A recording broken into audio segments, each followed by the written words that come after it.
conteur. Voilà bientôt 100 ans que nous ne nous sommes pas réunis. Yekri! Yekra! Yekri! Yekra! Yemisikri! Yemisikra! Cri! Cra! Cri! Cra! Gina, la petite girafe, rêve tout le temps. Elle rêve les yeux ouverts. Elle rêve les yeux fermés. Elle rêve quand le soleil brille. Elle rêve quand les étoiles scintillent. À l'école, au fond de son lit, elle rêve sans fin. Cela lui vaut beaucoup d'embêtements. Gina, tu n'as pas fini tes feuilles de mimosa, gronde ses parents. Encore dans la lune.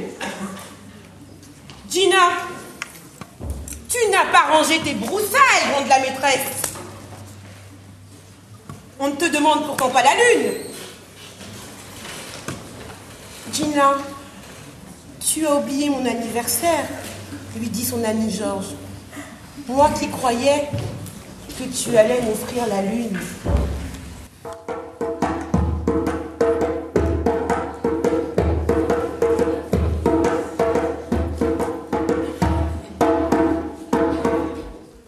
La vie est bien compliquée pour Gina. Ce soir, elle réfléchit en s'endormant. Demander la lune,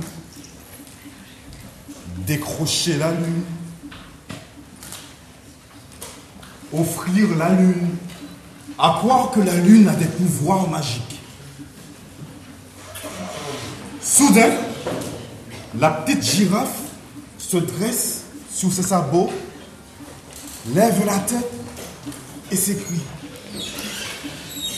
Et si la lune avait des pouvoirs magiques, il faut que je l'attrape. La petite girafe sort dans la nuit claire et lève les yeux vers le ciel. Elle est là, accrochée au perché parmi les étoiles, au-dessus de la savane. Comme elle est belle, comme elle brille. La petite girafe se dresse sur ses sabots et tire sous son cou. Elle tire de toutes ses forces jusqu'à ce que ses petites cornes disparaissent dans les nuages.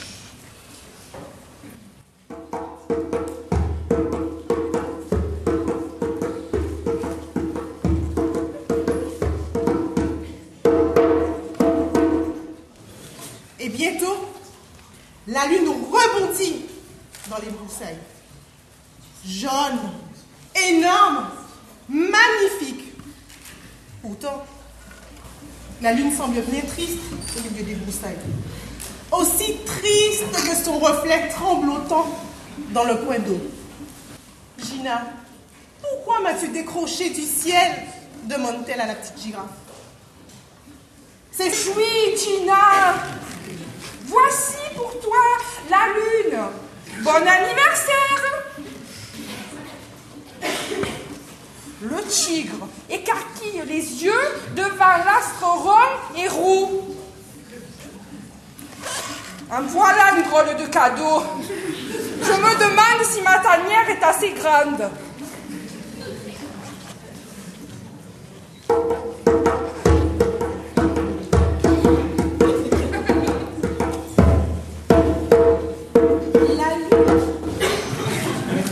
La lune regarde la petite girafe.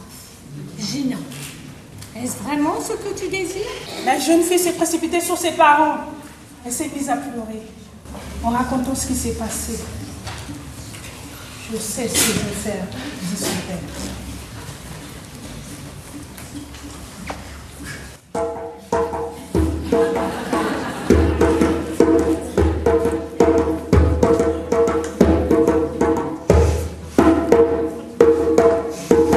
Le lendemain matin, il alla se cacher dans la case bien fermée et attendit l'arrivée du seigneur Crocodile.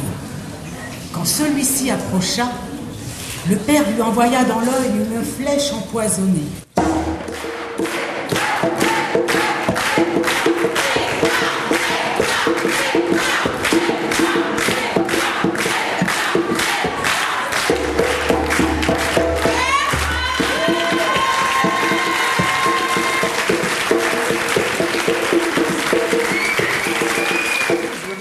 De tout ce travail a été fait collectivement pour solliciter, le but c'était de solliciter leur propre capacité de créer, de produire, d'élaborer.